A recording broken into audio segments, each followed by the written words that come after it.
Bonjour, bienvenue à la conférence de presse d'Euronaval 2024. Et pour commencer cette conférence de presse, nous avons le plaisir d'accueillir Pierre-Éric Pommelet. Bonjour Hugues. Au titre de président de GICAN, vous êtes le président du salon Euronaval 2024. Quel est selon vous ce qui fait l'ADN et ce qui fait l'originalité de cet événement dans le monde?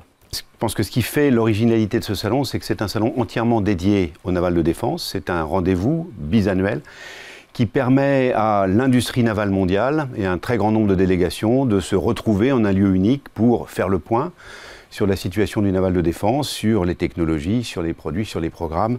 On est vraiment dans un contexte international nouveau, et en particulier en mer. Ça fait quelques années maintenant que le fait maritime reprend de l'actualité, de l'intensité. C'est peut-être une raison cette année pour laquelle nous allons avoir une croissance du nombre d'exposants, une croissance du nombre de visiteurs. On attend environ 500 exposants, 10% de plus qu'il y a 2 ans.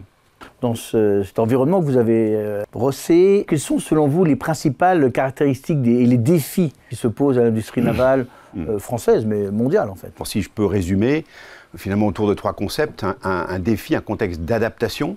On voit bien que les technologies évoluent, les menaces évoluent. Ça se fait dans un environnement d'innovation. Quel domaine? Évidemment le domaine des drones. Aujourd'hui, tout le monde a bien pris conscience de l'importance des drones navals. Les technologies de la communication, les technologies de la cybersécurité, les technologies de l'intelligence artificielle qui sont absolument essentielles dans ce combat collaboratif avec des drones, mais aussi dans l'exploitation des navires. Et puis un contexte de modernisation. Les navires ont des durées de vie de 30-40 ans. Il y a eu beaucoup de navires construits dans les années 70, 80, 90. Les marines sont aujourd'hui à l'aube d'une modernisation.